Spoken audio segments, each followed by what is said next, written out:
สบายดีพี่น้องสบายดีสุขสุขคนสมองสุบอนสบายดียามเศร้าพี่น้องจ้าวันนี้ยินดีหับส้มซองของแม่ตาพี่น้องแม่ตากำลังสิลงเลาะเฮ็ดอยู่หวยตุ๊โอ้มองเลยมาหลัดกินน้ำหูเจ้าสหาย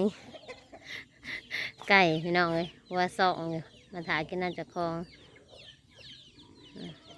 ตอนนี้เลี้ยงอยู่เมื่อนาได้เลี้ยงอยู่เมื่อนานี่ได้มาแต่สนั่นได้พี่วัวสองอยู่พี่มาถ่ายกินน้ำจากคลองผมว่าเนี่ย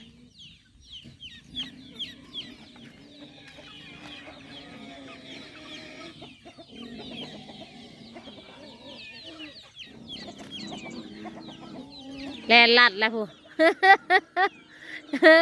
เห็นผู้เจ้ามาได้แลนลัดแล้วผู้เห็นผู้เจ้าลงมานะเนาะหมูสิกินคอกปะตะแล้ว หมูสิกินคอกปะตะแล้ว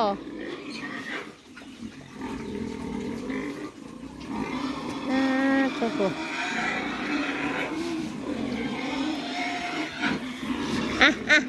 อะไรตัวนี้คือบ่ไปกินน้ำหมูนี่นี่บ่ไปกินอาหารน้ำหมูนี่เพราะมันอิ่มบ่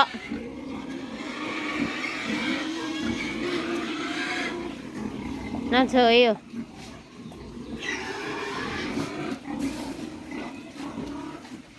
แน่พอความเปื้อนยังไม่ได้ล้างคอกให้มันก็ได้2 เดือนไปจะมันจะถ่ายเพิ่น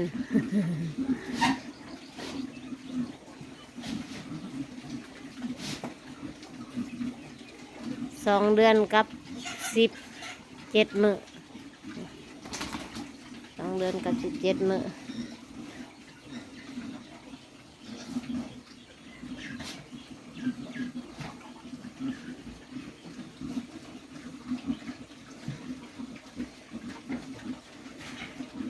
จะไปเลาะเฮ็ดพี่น้องเลยถามมันมีคือนานมาแท้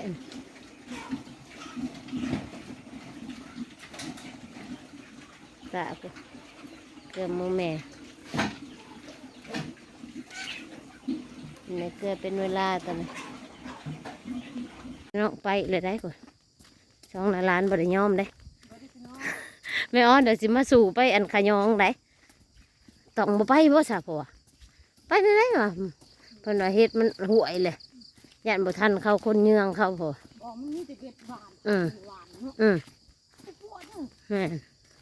มันบานเฮ็ดมันบานแห้งนะยันบ่ได้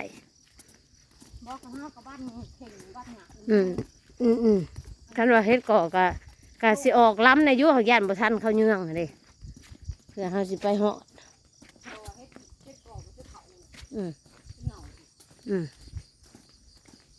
พระเจ้ากินบ่เป็นคือบ้านเฮาบ้านมักซิดาก็เฉพาะดอนหล่นกองถ้าก็ลงหวยตัวเองมาเนี่ยหารุ่นมันสิเนื้อไรมันเลยประมาณอะไรมันหูกันน้องมึงกว่าสวรรค์ลำเอียงในตาเราไม่ได้พอดอกไม่มีได้เฮ็ดปวกอะไรสักไม่มีได้เฮ็ดปวกพี่เนาะใช่น่ากำลังกรุบแต่เก่ามันลามไปขอบคุณเนาะบ่เห็นเลยนะไปสวรรค์ลำเอียงฮะตาบ่เห็นจักดอกคนได้4ไปเลาะไปตาไปพอสิเอาเป็นหมูละมื้อนี้เลาะบางก่อนปวกก็ยังงามอยู่ยังกรุบอยู่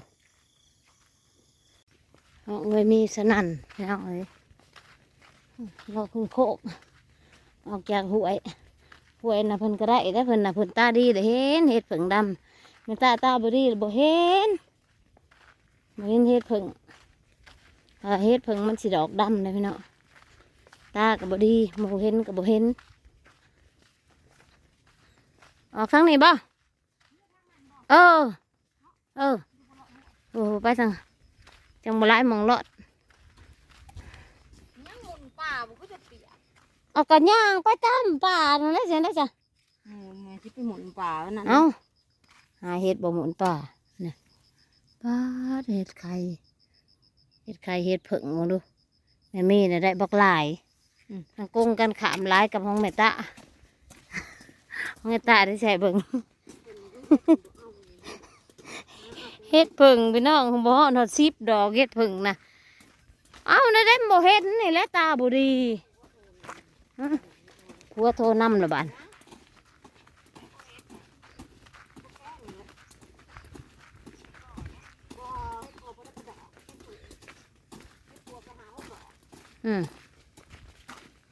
อันโทรนำ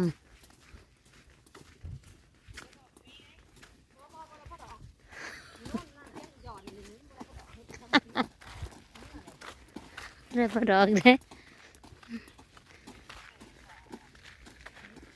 ได้บ่เห็ดก่อน ไม่ได้พอดอก ได้เห็ดยังก่อนง่ายยังก่อน ช้อน ไม่ช้อนเขียนมากระติงแกะให้เรา มากระติงเก็บก็เอาพ่อมากระติงเก็บก็เอามาบุเดียแล้วเราสิย่านหยังเราอ่ะบริย่านได้ผู้ชายกับเขานอนบนแหละเราอ่ะฮันหน่อยผู้ชายสิมาปั๊มกันนี่เราอ่ะฮันหน่อยผู้ชายสิมาปั๊มกับเขานอนบนแหละยามนี่เรา เราบ่ย่านมาผู้ชายสินะผู้ชายสิย่านเรา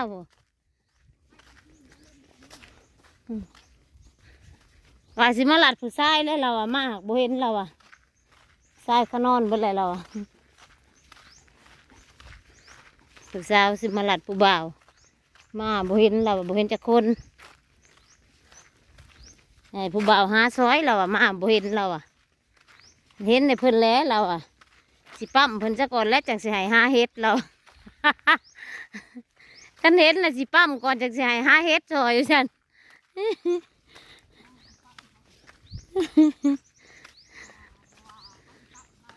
บ่แล้วสะสอนสะยางเราอ่ะ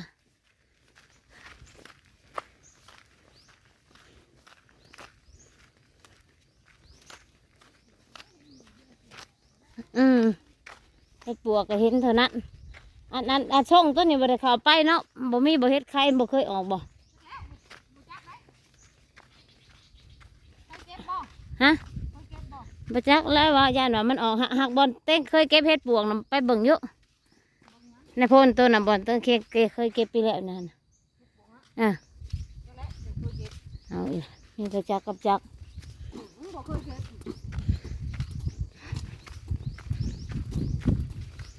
เคยเก็บเปล่าวะมีบ่เคยบ่ท่านไหนมีบ่เคยมันก็แล้วทานแล้วคนอื่นฮะเอ้าว่าอีกเลยเมื่อคืนนี่ก็พ้นสิตกเมื่อคืนนี่ก็พ้นตกวันนี้พ้นสิตกอีกเลยเอ้านี่พี่น้องเอ้าจมน้ำในเด้อบ้านเฮ็ดมาตากันนี่แหละดอกงามดอกหนึ่งเฮ็ดกันเลยมีต้นติ้วต้นหนึ่งได้อยู่ในนี่เคยมาจ่องเอาขนาดน่ะนั่นต้นติ้วขาวน่ะเอ้าอีนี่บอกขานบ่เขาไปเจ้าเฮ็ดเจ้าเพือกอยู่ปะจ๊ะ